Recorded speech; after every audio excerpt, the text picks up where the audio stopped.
Shalom Bapak Ibu Jemaat yang dikasihi oleh Tuhan. Kita semua percaya bahwa tidak ada satu hal pun di dunia ini yang mampu memisahkan kita dari kasih Kristus. Tidak juga dengan social distancing. Oleh sebab itu, ibadah umum tetap berlangsung secara online.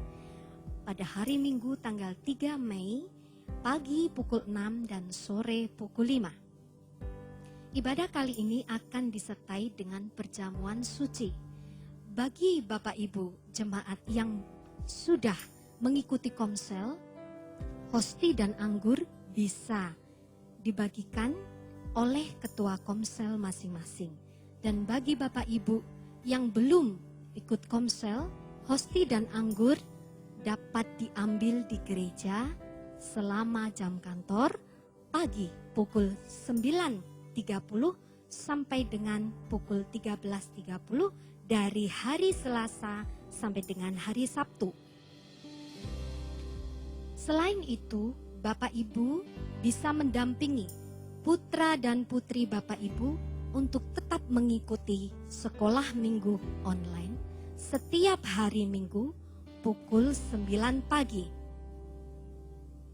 Dan marilah kita terus mengucap syukur atas kesetiaan, perlindungan dan pemeliharaan Tuhan dengan membawa persembahan dengan hati yang rela, bukan dengan duka dan paksa, melainkan dengan sukacita. Bapak dan Ibu dapat memasukkan persembahan ke dalam kotak yang tersedia di gereja atau melalui transfer bank ke rekening-rekening berikut ini. Kami juga mengingatkan bahwa kantor gereja tetap buka dan siap melayani keperluan jemaat. Dari hari Selasa sampai dengan hari Sabtu, dari pukul 9.30 pagi sampai dengan pukul 13.30 siang. Kecuali pada tanggal 1 Mei, hari Jumat, kantor gereja ditutup sebab hari itu adalah hari libur nasional. Dan akhir kata Bapak Ibu Saudara, tetaplah semangat dan jaga selalu kesehatan keluarga kita. Tuhan Yesus memberkati kita semua. Amin. Shalom, selamat malam Bapak Ibu Saudara-saudari sekalian yang Tuhan Yesus kasihi, yang hari ini ada di rumah. Sementara mau beribadah, mari kita siapkan hati kita. Saya percaya bahwa Tuhan Yesus baik buat kita, Tuhan Yesus yang senantiasa beserta dengan kita. Sehingga 1 bulan penuh kita boleh melewati ibadah secara online. Saya berharap bahwa kita semua tetap bersemangat untuk memuji dan menyembah Tuhan. Amin. Haleluya. Mari kita siapkan hati kita. Kita mau datang menyembah Tuhan Yesus. Bapa, kami datang kepadamu Tuhan.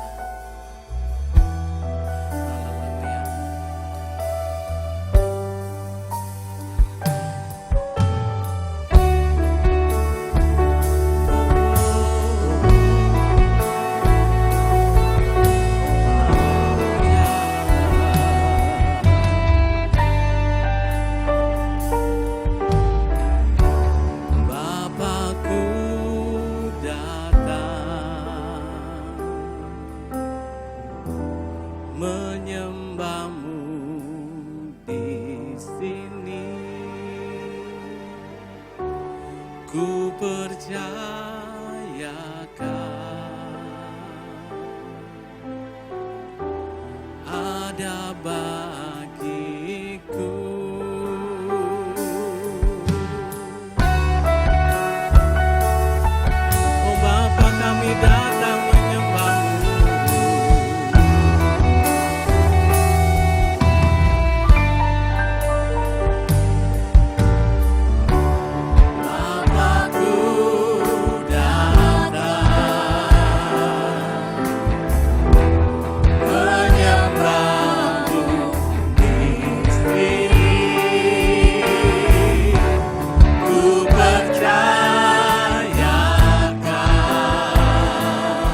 perbuatanmu. Di hidupku.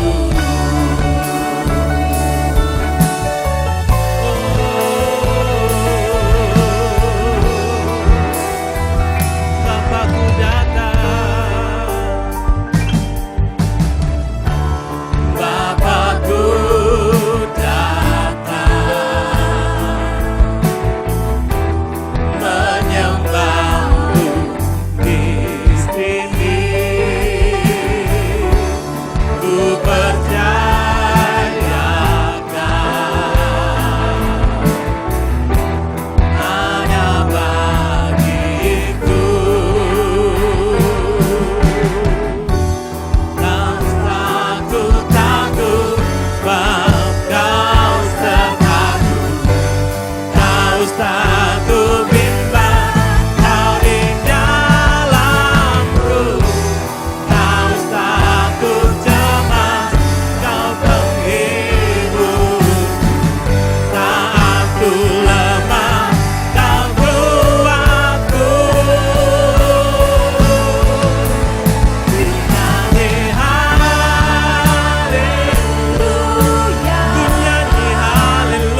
Bapa di sorga, kami datang kepadamu Tuhan malam hari ini.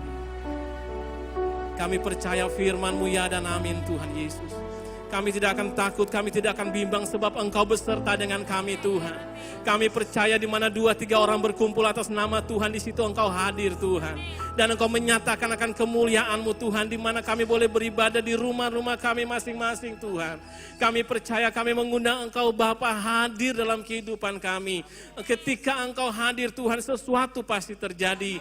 Yang lemah dikuatkan, yang sakit disembuhkan, yang dalam persoalan, di dalam nama Yesus ada jalan keluar. Kami bersyukur dan kami berterima kasih. Kami mau memuji dan kami mau memuliakan Tuhan lebih lagi Tuhan. Kami siap untuk meninggikan Engkau di dalam nama Tuhan Yesus Kristus. Kami telah berdoa kepada Bapa di sorga. Haleluya. Amin.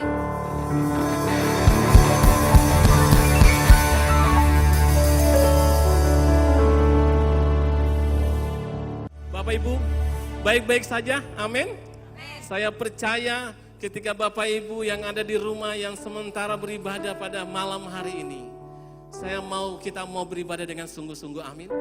Bapak Ibu, kalau kita ada saat ini di rumah kita masing-masing, sudah 1 bulan penuh kita ibadah secara online. Tapi saya mau katakan mungkin semangat untuk memuji dan menyembah Tuhan jangan kendor.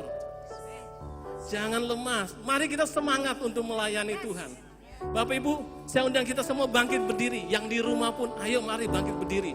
Mungkin kita rasanya kaku, kok saya di rumah sendiri, saya mau berdiri. Mari saya mau katakan, gembala tidak lihat Bapak Ibu. Tapi saya mau katakan, Tuhan Yesus melihat Bapak Ibu. Sikap hati kita, jangan cuma di gereja kita boleh berdiri. Tetapi di rumah pun, saya ajak kita untuk berdiri. Kita mau memuji nama Tuhan, amin. Nama di atas segala nama. Siapa namanya? Yesus. Haleluya. Amin.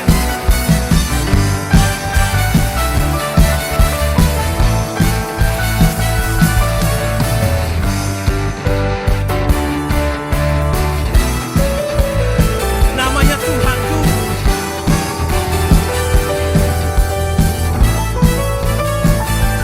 Banyak Tuhan, menara yang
aku, walau badai menerpa di dalam hidupku. Amin. Tanganmu Tuhan mengangkatku tinggi, Kau Tuhan yang benar, tak pernah tinggalkan. Dahulu, sekarang, selamanya, hatiku tak berubah. Kau Alfa dan Omega, awal dan akhir. Semesta alam memuja Engkau Tuhan yang benar.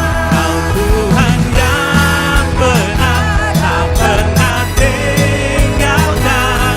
Dahulu, sekarang, selamanya, hatimu tak berubah. Kau Alfa dan Omega, awal dan akhir.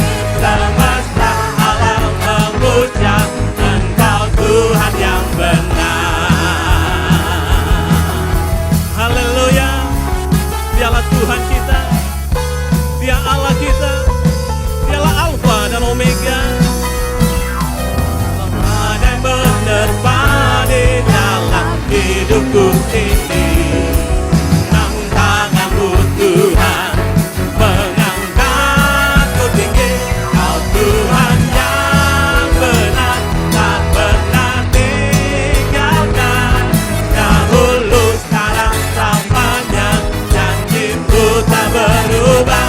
Kau Alfa dan Omega, awal dan akhir.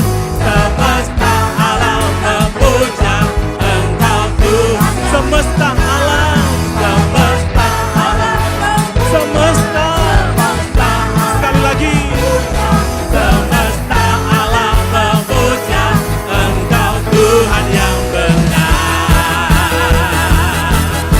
Haleluya.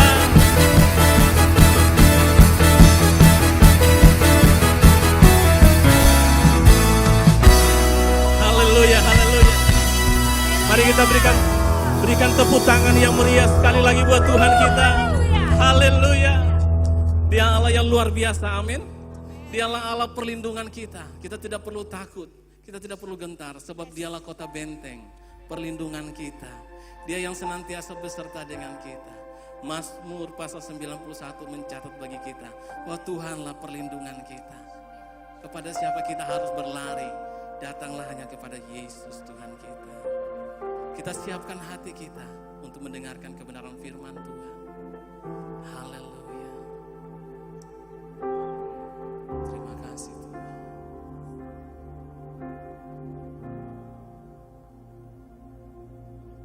Tempat perlindunganku, kubu pertahananku, kepak sayapmu yang melingkupiku. Engkau yang meluputkan ku dalam kesesatan, membentengiku karena namamu. Tak akan ku takut, tak akan ku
Bapa yang kami sembah di dalam nama Yesus Kristus. Kami mengucap syukur Tuhan, bahwasanya kami punya Allah yang seperti Engkau Tuhan. Engkaulah yang menjadi gunung batu kami. Engkaulah tempat perteduhan kami Tuhan. Hanya satu-satunya Engkau Allah. Tiada nama lain selain nama Yesus Kristus. Nama yang memberi pengharapan, nama yang memberi keselamatan, nama yang memberi pengampunan, nama yang memberi pemulihan Tuhan. Kami percaya Tuhan, jika hati kami melekat kepadamu Tuhan, janjimu di dalam Mazmur 91 berlaku di dalam kehidupan kami. Anak-anak Tuhan yang takut akan Engkau, anak-anak Tuhan yang menyandarkan kehidupannya di dalam Engkau Yesus. Terima kasih Tuhan. Teruslah Engkau bekerja Tuhan. Kami percaya meski tak terlihat, kami percaya kuasa-Mu yang dahsyat itu terus bekerja di dalam kehidupan kami hari lepas hari Tuhan. Dan biar firman-Mu Tuhan bekerja di dalam setiap kami, anak-anak-Mu yang mendengarkan Tuhan.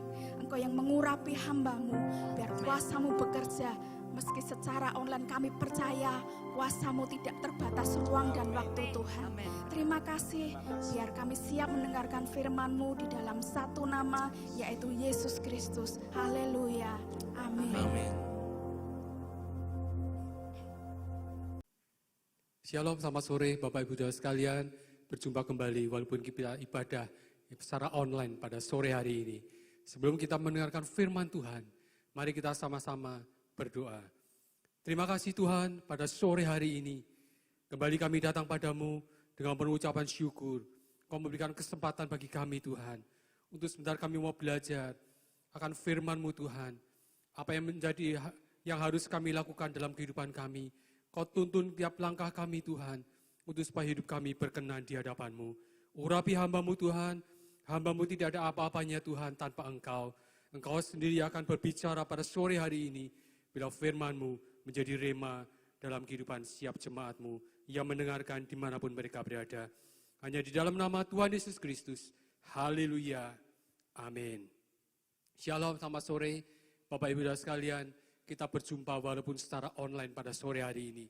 Firman Tuhan pada sore hari ini, saya akan bicara mengenai kualitas hidup yang benar. Kalau kita bicara mengenai kualitas atau mutu, pasti semua orang menginginkan adanya suatu kualitas yang terbaik. Kalau kita membeli suatu barang, kita menginginkan suatu barang memiliki kualitas yang terbaik. Tujuannya apa? Tujuannya yaitu kita bisa dipuaskan. Kita menjadi lebih memuaskan, menjadi dipuaskan oleh barang yang kita beli. Begitu juga secara kerohanian dalam kehidupan kita. Dimanapun kita berada, saat kondisi sekarang ini, kita harus memiliki kualitas rohani yang benar di hadapan Tuhan. Pada saat Tuhan datang yang kedua kalinya, kita dijemput oleh mempelai Kristus. Kita didapati orang yang benar, kudus dan berkenan di hadapan Tuhan. Kedatangan Tuhan sudah sangat dekat. Tanda-tanda kedatangan Tuhan sudah dinubuatkan di dalam Alkitab.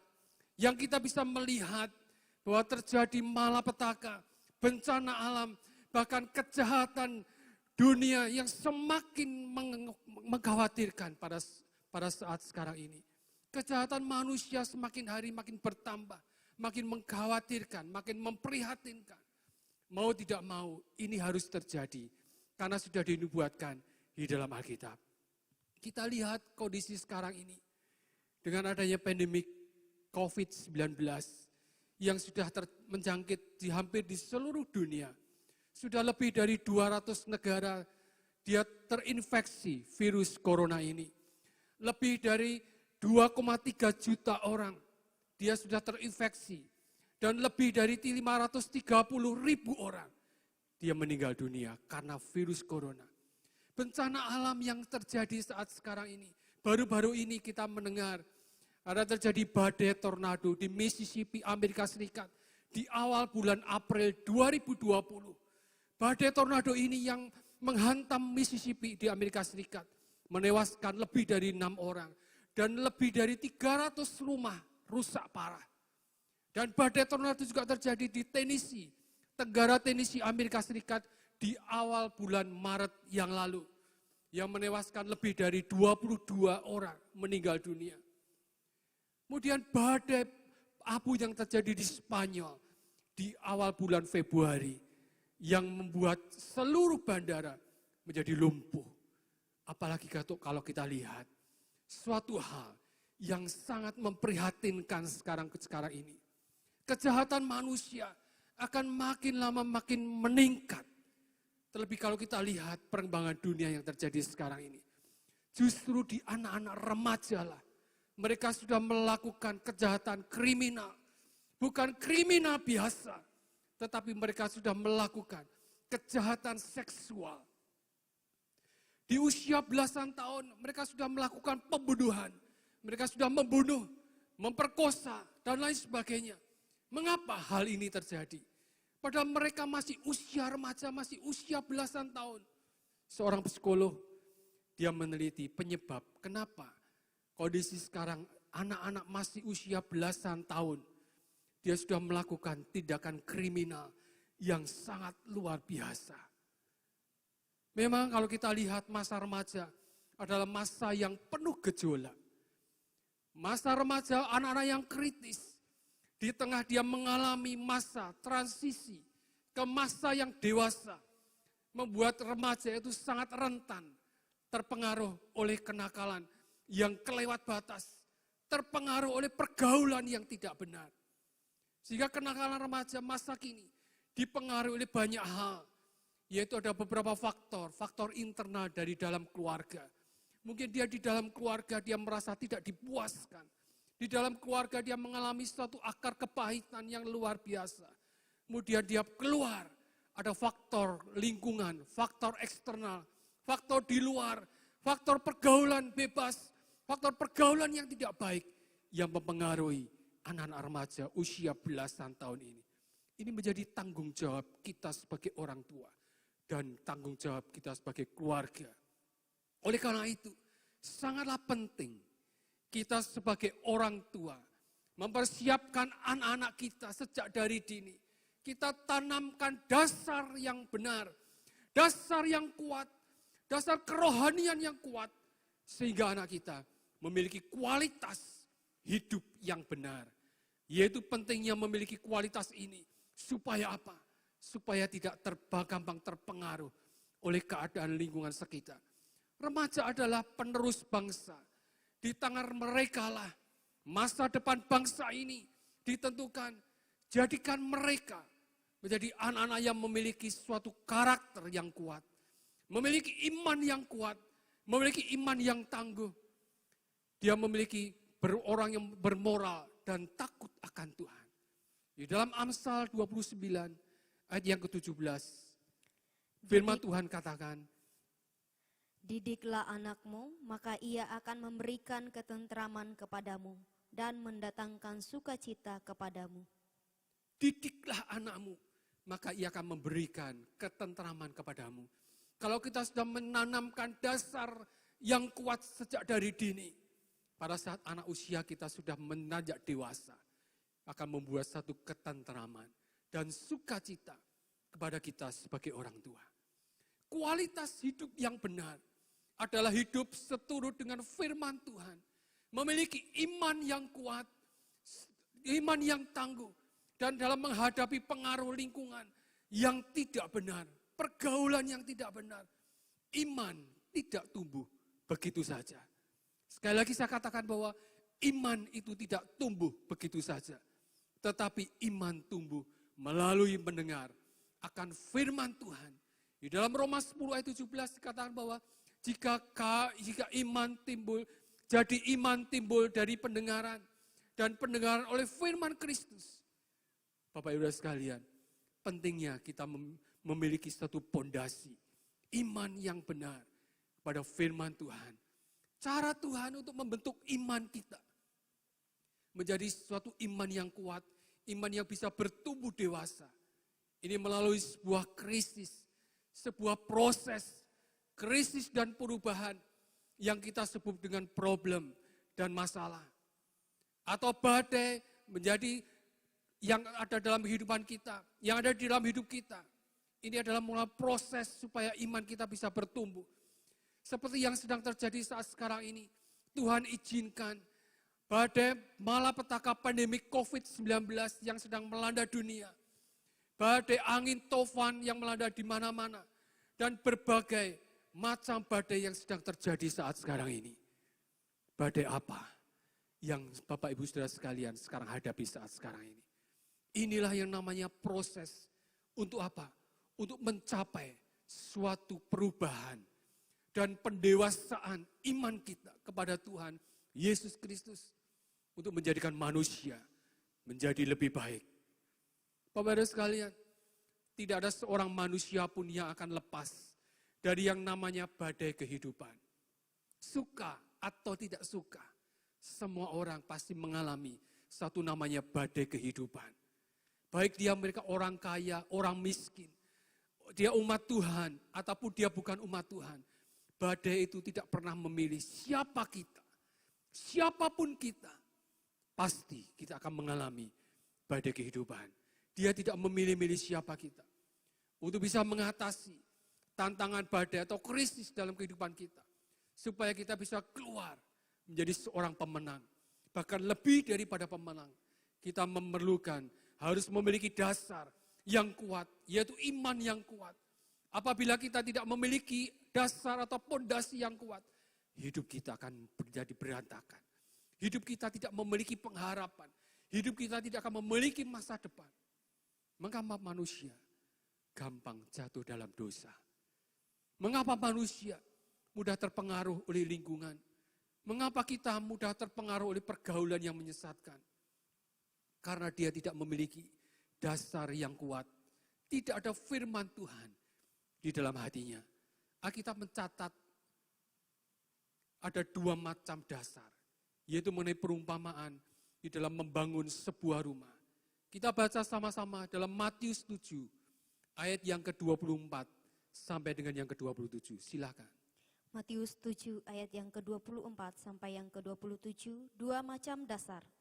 Setiap orang yang mendengar perkataanku ini dan melakukannya, ia sama dengan orang yang bijaksana yang mendirikan rumahnya di atas batu. Kemudian turunlah hujan dan datanglah banjir. Lalu angin melanda rumah itu, tetapi rumah itu tidak rubuh sebab didirikan di atas batu. Tetapi setiap orang yang mendengar perkataanku ini dan tidak melakukannya, ia sama dengan orang yang bodoh yang mendirikan rumahnya di atas pasir. Kemudian turunlah hujan dan datanglah banjir, lalu angin melanda rumah itu sehingga rubuhlah rumah itu dan hebatlah kerusakannya. Amin. Ada dua macam dasar bangunan, yaitu rumah yang dibangun di atas batu dan rumah yang dibangun di atas pasir. Menjadi pertanyaan, mengapa ada rumah yang hancur? Dan kenapa ada rumah yang bisa tetap bertahan? Rumah yang bertahan adalah dibangun dengan pondasi dan bangunan yang kuat, bangunan pondasi yang kokoh. Tetapi sebaliknya, rumah yang hancur, dia dibangun dengan pondasi dan bangunan yang lemah, bangunan yang rapuh. Bapak-Bapak sekalian, kalau kita membangun sebuah rumah, pasti kita menginginkan membuat suatu pondasi yang kuat. Supaya apa? Bangunan kita tetap berdiri kokoh, berdiri teguh.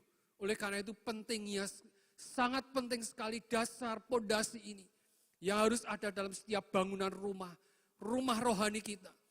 Demikian halnya dalam kehidupan kerohanian kita. Kita akan mengalami hal yang sama. Kita harus membangun suatu pondasi rumah rohani kita. Pondasi yang kokoh.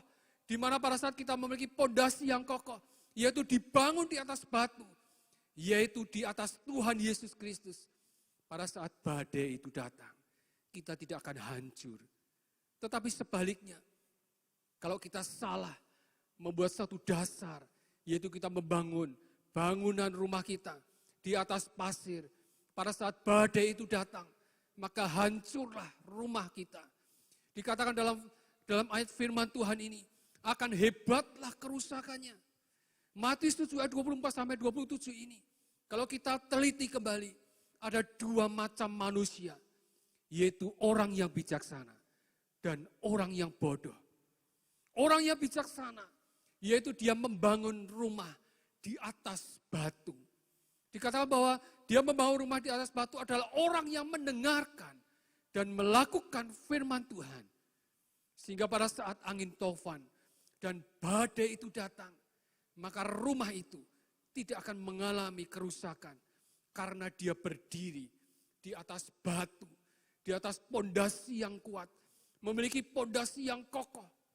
Inilah gambaran dari kualitas hidup manusia, kualitas hidup kita. Kalau kita memiliki kualitas hidup yang benar, kita harus memiliki pondasi yang kuat. Dibangun di atas batu, yaitu di atas Tuhan Yesus Kristus sebagai dasar pondasi kehidupan kita. Bapak Ibu sekalian, kualitas hidup yang benar harus dimiliki bagi setiap kita, anak-anak Tuhan. Karena apa? Kapan badai itu akan datang, kita tidak tahu. Kalau kita sudah memiliki dasar pondasi yang kuat, kapanpun badai itu akan datang, kita akan tetap berdiri kokoh. Ada jaminan dari Tuhan, yaitu jaminan bagi hidup kita. Kita memiliki hidup yang kekal, jaminan untuk masa depan kita. Ada janji Tuhan, Tuhan akan memberikan kita kekuatan, Tuhan akan memberikan sukacita, damai sejahtera dalam kehidupan kita. Dan berkat yang melimpah dalam kehidupan kita. Pentingnya kita memiliki iman, yaitu dasar yang kuat dalam kehidupan kita. Agar tidak mudah diombang-ambingkan oleh ajaran sesat yang terjadi di akhir zaman ini. Oleh karena itu, pentingnya kita memiliki dasar yang benar dalam setiap kehidupan kita. Marilah kita periksa diri setiap hati kita masing-masing. Sudahkah kita memiliki kualitas hidup yang benar? Dasar pondasi yang kuat. Ataukah kita akan menjadi seperti orang yang bodoh? Orang yang bodoh membangun rumahnya di atas pasir. Yaitu orang yang mendengar tetapi tidak melakukan akan firman Tuhan. Firman Tuhan mengatakan bahwa kalau orang seperti ini, pada saat ada badai menerpa kehidupan orang itu, maka rusaklah seluruh rumah kerohanian mereka. Bahkan dikatakan begitu hebatlah kerusakannya. Di dalam Matius 7 ayat 24-27 ini berbicara mengenai dua macam dasar atau pondasi. Yang pertama kita mendengar akan firman Tuhan dan melakukan, artinya mendirikan dasar di atas batu. Yang kedua kita mendengar firman tetapi tidak melakukan, artinya kita membangun satu rumah di atas pasir. Dasar atau pondasi dalam mendirikan suatu rumah rohani kita, itu sangatlah penting, harus kita miliki. Kalau tidak, kita membuat pondasi, kalau kita salah memiliki dasar, maka akibatnya akan menjadi fatal. Mari kita cek dalam kehidupan kita masing-masing. Sudah berapa lama kita mengenal Tuhan? Sudah berapa lama kita menjadi anak Tuhan? Sudah 1 tahunkah? Sudah 2 tahun, 5 tahun, bahkan lebih dari 10 tahun? Sudah berapa kali kita mendengar akan firman Tuhan? Bahkan mungkin sudah 100-an kali, bahkan mungkin sudah ribuan kali kita mendengar firman Tuhan. Kita katakan kita sudah menjadi anak Tuhan. Sejak kapan? Mungkin sejak dalam dari kandungan kita sudah menjadi mengenal Tuhan. Sudah menjadi orang Kristen. Itu artinya kita harus memiliki dasar yang kuat. Firman Tuhan yang disampaikan oleh hamba Tuhan. Yang mungkin diulang berkali-kali. Diulang kali berapa kali. Contoh dalam kehidupan kita. Mungkin pada saat kita di dalam dunia pekerjaan kita. Dalam dunia bisnis kita. Dimanapun kita berada. Pada saat kita mengalami sesuatu hal yang tidak menyenangkan hati kita. Mungkin kita difitnah. Mungkin kita dibohongin. Mungkin kita ditipu. Mungkin kita diperlakukan yang tidak baik.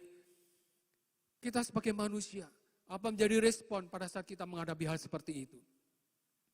Secara manusia, kita pasti maunya melawan. Secara manusia, kita maunya melawan. Karena apa? Kita di posisi yang benar. Kita adalah orang sebagai korban. Kita di posisi yang benar. Hati-hati. Kita memiliki lingkungan dimanapun kita berada. Banyak sekali teman-teman kita. Di mana teman-teman pelayanan, teman-teman pekerjaan, teman-teman bisnis dan lain sebagainya. Kalau teman-teman kita melihat mereka banyak sekali. Mereka menjadi seorang provokator.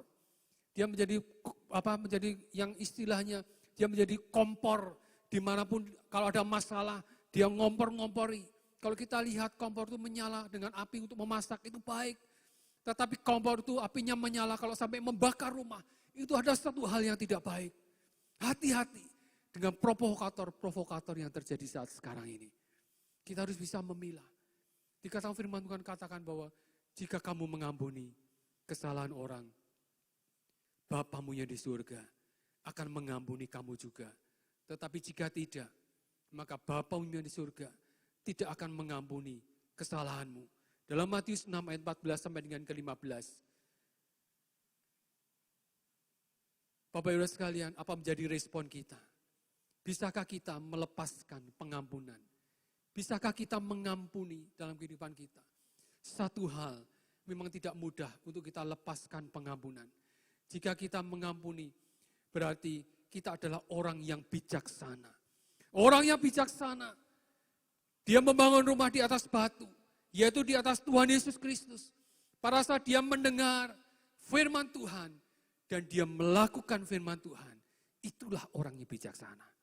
Maukah kita lepaskan pengampunan?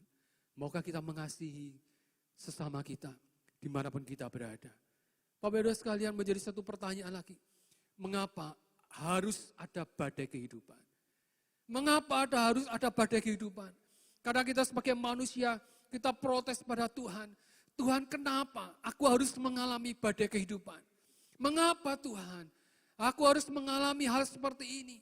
Mengapa Tuhan, aku mengalami masalahku yang satu selesai, muncul lagi masalah yang baru, demikian seterusnya. Kapan Tuhan masalahku ini akan selesai? Jawabannya adalah, selama kita masih hidup, pasti kita mengalami masalah. Dimanapun kita berada, selama kita masih hidup, pasti kita mengalami satu masalah.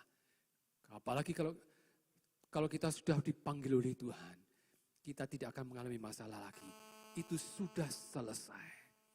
Begitu juga ada seorang hamba Tuhan, seorang pelayan Tuhan. Dia protes.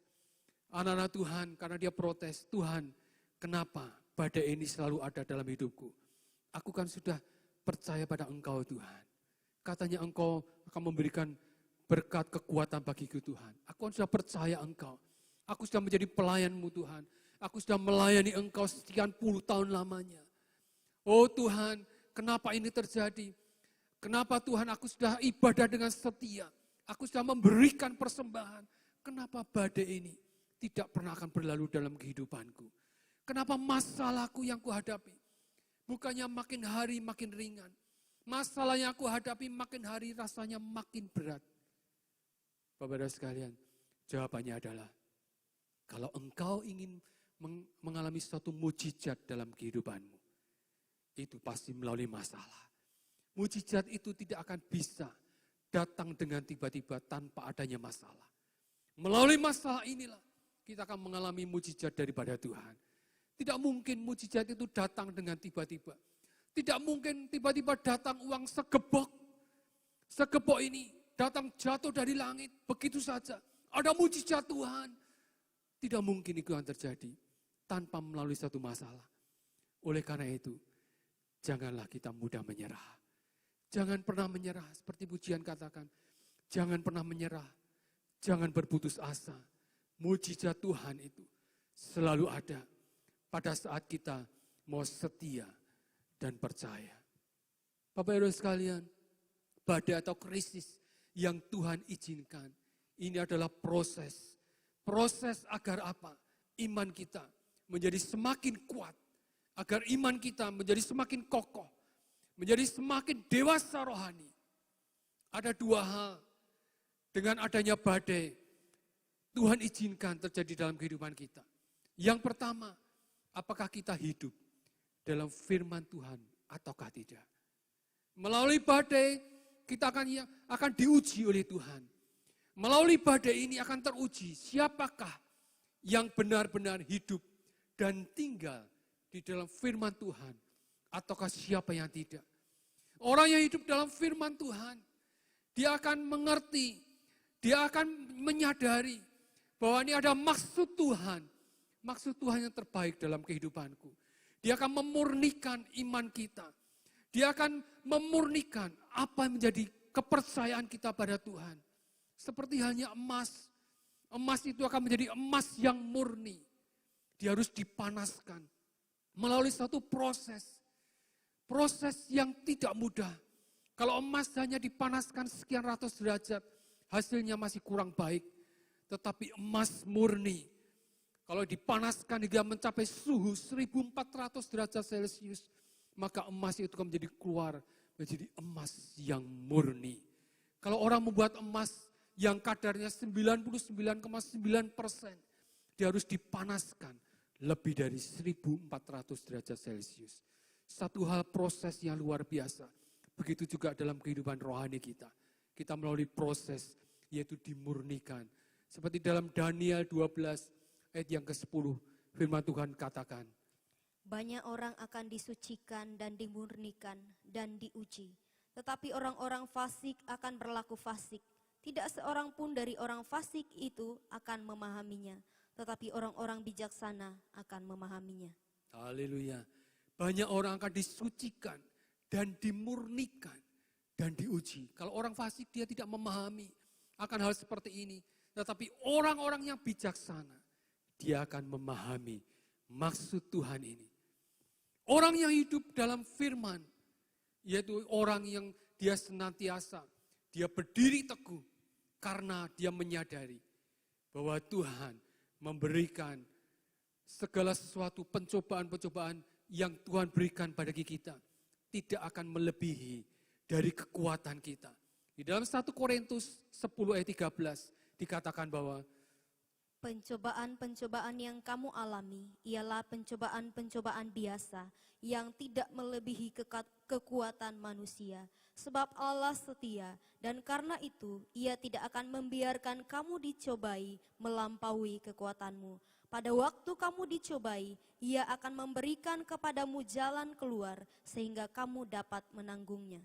amin. Pegang akan janji firman Tuhan ini.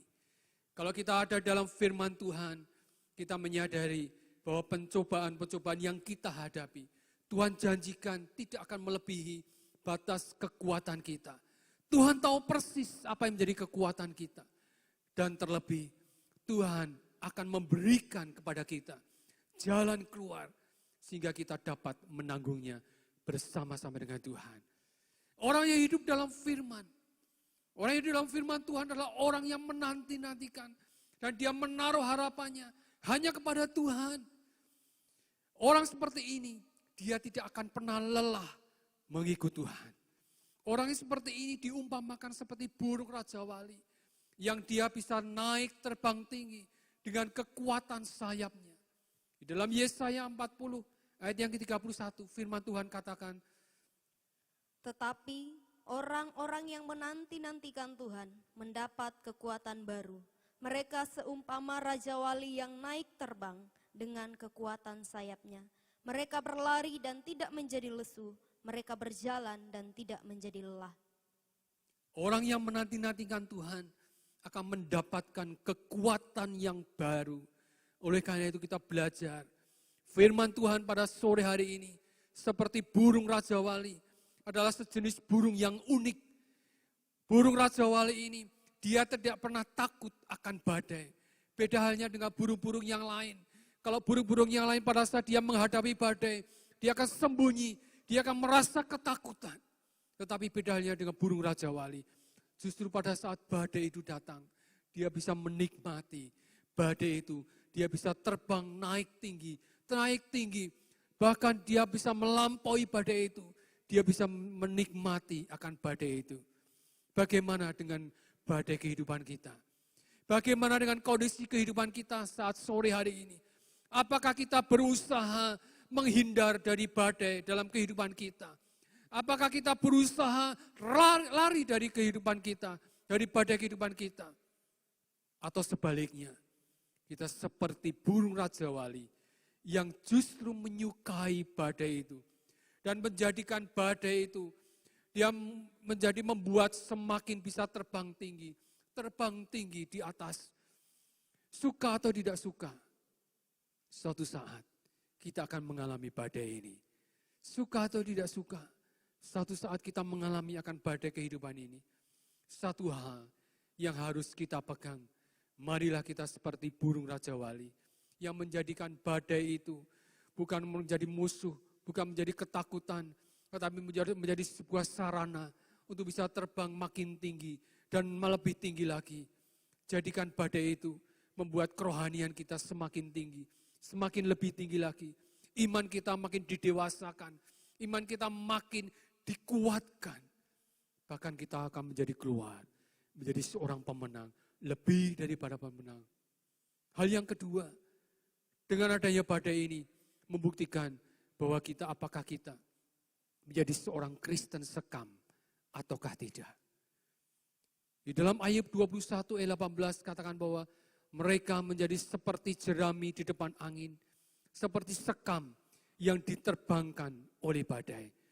Badai itu juga akan membuktikan apakah kita seorang Kristen sekam atau tidak. Sekam ini adalah kulit daripada padi. Kulit daripada padi. Sekam ini akan hilang dan mudah diterbangkan oleh angin, bahkan diterbangkan oleh badai. Sekam ini hampir tidak memiliki bobot sama sekali. Karena apa? Karena dia sudah kehilangan bulirnya, bulir padinya. Sudah kehilangan bobot padinya itu. Itulah sebabnya dengan mudahnya sekam ini akan terbang ditiup oleh angin. Orang zaman dahulu kalau dia menampi beras, dengan bahasa daerah katakan dengan alat tampah, dia mulai menampi beras. Kita lihat sekam ini akan mudah terbang. Kalau zaman kondisi sekarang sudah modern, di penggilingan padi, cara memisahkan antara padi dengan sekam hanya dengan alat mesin yang bergetar, kemudian dikasih blower secara otomatis. Begitu dengan adanya angin, maka sekam itu akan hilang. Karena apa? Sekam ini tidak ada bobot sama sekali. Dia mudah diterbangkan. Kristen sekam adalah kehidupan yang tidak memiliki bobot kerohanian. Dan itulah sebabnya ketika ada angin, ketika ada badai dalam kehidupannya, dia akan terbang dan akan hilang bersama badai itu. Oleh karena itu mari kita perhatikan hidup kita. Ada satu hal yang sangat penting yang harus kita lakukan.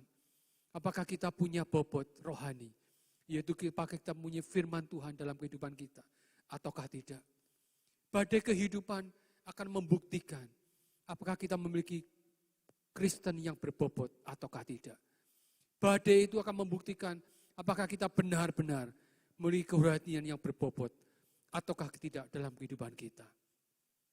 Ada masalah sedikit mungkin dalam pelayanan, gampang kita mutung. Ada salah paham sedikit dalam pelayanan, gampang kita meninggalkan Tuhan. Itu artinya apa? Kita tidak memiliki bobot rohani yang benar. Tidak memiliki firman Tuhan yang benar. Tetapi sebaliknya jika kita adalah Kristen yang memiliki bobot dalam kehidupan kita. Pada saat itu badai itu datang, pada saat masalah itu datang, hidup kita dipenuhi oleh firman Tuhan. Kita memiliki bobot rohani yang benar. Badai apapun yang akan menimpa kita akan tetap berdiri teguh, berdiri kokoh. Bagaikan burung Raja Wali pada saat menghadapi badai. Burung Raja Wali itu, dia tidak akan pernah lelah. Tidak akan pernah berhenti. Bahkan dia mengikuti badai itu. Dia akan terbang tinggi, makin dikuatkan iman kita. Menjadi iman yang dewasa rohani. Bapak Ibu sekalian, orang yang bisa bertahan dalam badai, bahkan ia menang melampaui badai kehidupan itu. Dia menunjukkan bahwa orang itu memiliki satu kualitas hidup yang benar. Bagaimana kualitas kerohanian kehidupan kita pada sore hari ini. Tanpa ada kekuatan daripada Tuhan, tidak mungkin kita bisa bertahan. Tanpa ada kekuatan dari Tuhan, kita tidak akan bisa keluar menjadi seorang pemenang, bahkan lebih daripada pemenang. Badai apa yang saat ini melanda dalam hidupmu sekarang ini? Apakah kita sedang mengalami badai sakit penyakit? Tuhan adalah Yehova Rafa, Tuhan penyembuh, Tuhan yang menyembuhkan sakitmu. Mintalah kepada Tuhan. Dia pasti akan memberikan kesembuhan. Hanya dengan percaya pada Tuhan, maka dia akan menyembuhkan engkau. Tidak ada sesuatu yang mustahil di hadapan Tuhan. Apakah saat ini kita sedang mengalami dalam badai keuangan kita, masalah dalam ekonomi kita? Tuhan itu adalah Yehovah Jireh, Tuhan yang menyediakan, Tuhan menjamin bagi setiap anak-anaknya. Dia akan memberikan jaminan, maka dia akan memberikan dia berkat-berkat yang melimpah. Kita tidak akan pernah kekurangan bersama dengan Tuhan. Di dalam Filipi 4 yang ke-19 dikatakan bahwa Allah akan memenuhi segala keperluanmu menurut kekayaan dan kemuliaannya dalam Kristus Yesus. Dialah Allah yang mampu mencukupkan segala kebutuhan kita. Saudara, mungkin saat ini kita mengalami dampak pandemi COVID-19. Di mana dampak pandemi COVID-19 ini merupakan memiliki dampak seperti efek domino. Yang akan memberikan dampak dari beberapa sektor, dari sektor ekonomi. Mungkin saat sekarang ini kita mengalami satu dampak dalam kehidupan kita, dalam pekerjaan kita. Mungkin kita di PHK, mungkin kita dirumahkan, mungkin tidak ada order lagi dalam pekerjaan kita. Dalam bisnis kita berhenti, tidak ada aktivitas dalam bisnis kita. Tidak ada sama sekali pemasukan dalam kehidupan kita. Percayalah, Tuhan akan membuka jalan bagimu. Tuhan akan memberikan terobosan keuangan kepadamu. Tidak ada yang mustahil bagi Tuhan. Pasti ada jalan keluar. Oleh karena itu jangan lari daripada masalah. Jangan tinggalkan Tuhan. Jangan atasi persoalanmu sendiri. Kita tidak akan mampu mengatasi dengan kekuatan diri kita sendiri. Tuhan mampu menyelesaikan badai persoalan hidupmu, apapun yang menjadi persoalan dalam hidupmu. Dan Tuhan mampu memulihkan keadaanmu dengan lebih baik. Badai itu adalah proses untuk bisa kita keluar menjadi manusia yang lebih baik. Yang menjadi kesimpulan pada sore hari ini. Kalau hidup kita akan mengalami satu perubahan. Kalau hidup kita akan mengalami suatu perubahan dalam kehidupan kita. Kalau hidup kita akan mengalami suatu kemenangan dalam kehidupan kita. Maka apa yang harus kita lakukan dalam kehidupan kita? Ya harus kita lakukan. Marilah kita jadikan orang-orang yang bijaksana. Yaitu orang yang bijaksana mendirikan bangunan rumahnya di atas batu. Yaitu orang yang mendengarkan dan melakukan firman Tuhan. Dasar yang benar, dasar yang kuat. Yang menguatkan iman rohani kita. Yaitu dasar di atas Tuhan Yesus Kristus. Inilah artinya kita memiliki kualitas hidup yang benar. Apabila kita memiliki pondasi yang kuat dalam kehidupan kita, maka kita tidak mudah diombang-ambingkan oleh apapun yang terjadi dalam dunia ini. Oleh ajaran sesat, oleh segala pengaruh dan keadaan dunia yang semakin jahat ini. Yaitu melalui pergaulan, melalui lingkungan, melalui apapun yang terjadi mempengaruhi kita. Pondasi rumah kehidupan rohani kita menunjukkan kualitas siapa kita sebenarnya. Kalau kita saat ini masih mengalami satu kegagalan mungkin dalam kehidupan kita. Kalau kita mengalami jatuh bangun dalam usaha kita. Kita mengalami kemacetan dalam ekonomi kita. Kita mengalami sulit untuk mencari pekerjaan. Mungkin kita mengalami rumah tangga kita hancur. Kita mengalami hal-hal yang tidak diinginkan. Mari kita cek pondasi rumah kehidupan kita. Apakah kita sudah benar? Ataukah kita masih memiliki pondasi? Mengandalkan kekuatan kita sendiri. Itu artinya kita masih berdiri atas pondasi yang lemah, pondasi yang rapuh.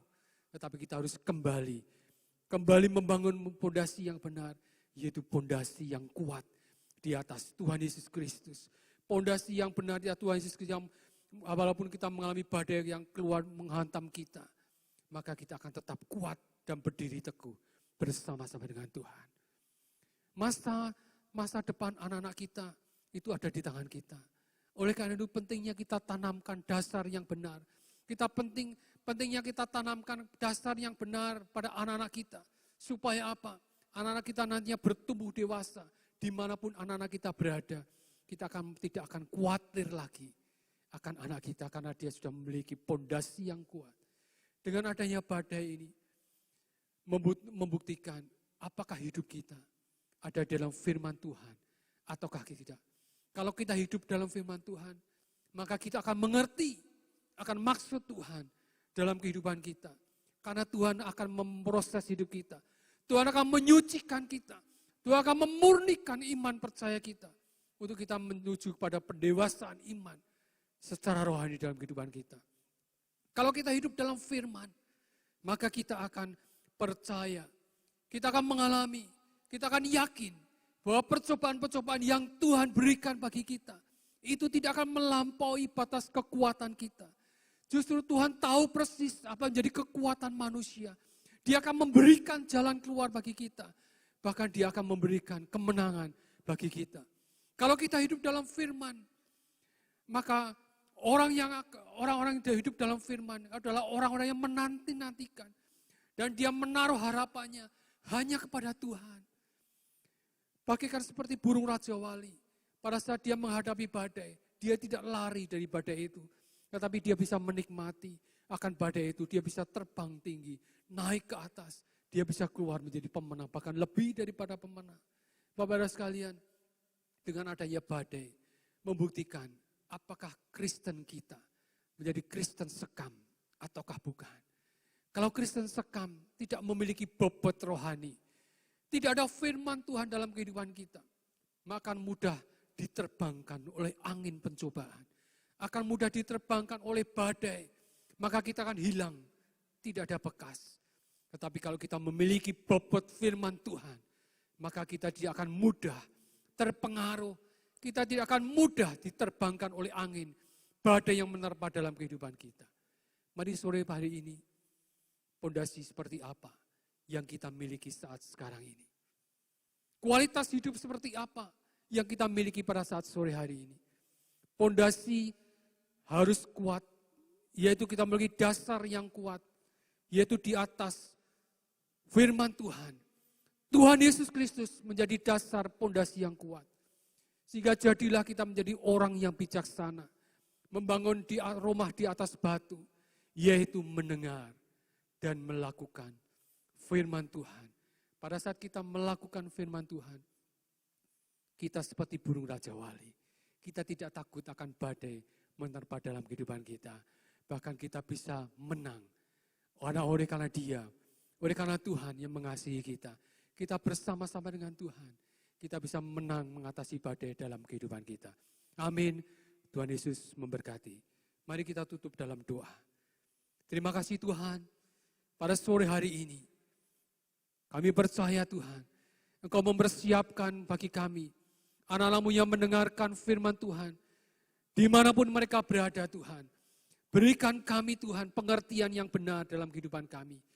Yaitu memiliki dasar yang benar, pondasi yang kuat, di dalam kami membangun rumah kami. Kami menjadi orang yang bijaksana, yaitu membangun di atas batu, yaitu mau mendengar dan melakukan firman Tuhan dalam kehidupan kami. Sehingga kami memiliki kualitas hidup yang benar. Kami percaya Tuhan, apabila kami ada dalam firman-Mu Tuhan, Engkau akan selalu memurnikan kami. Walaupun pemurnian iman kami butuh proses yang kadang menyakitkan dalam kehidupan kami.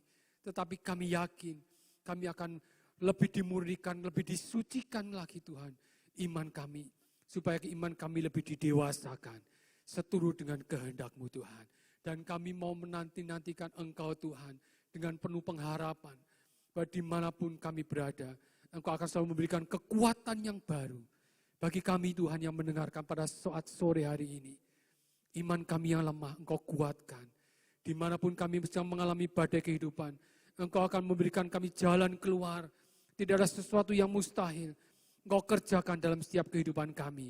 Kami akan menjadi pemenang bersama-sama dengan Engkau dalam kehidupan kami. Hanya di dalam nama Tuhan Yesus Kristus, kami serahkan seluruh firman-Mu dalam tangan-Mu. Firman-Mu tidak akan berlalu dengan sia-sia. Firman-Mu akan menjadi kehidupan, menjadi rema dalam kehidupan setiap kami yang mendengarkan. Di dalam nama Tuhan Yesus Kristus, kami sudah berdoa dan mengucap syukur. Haleluya. Amin.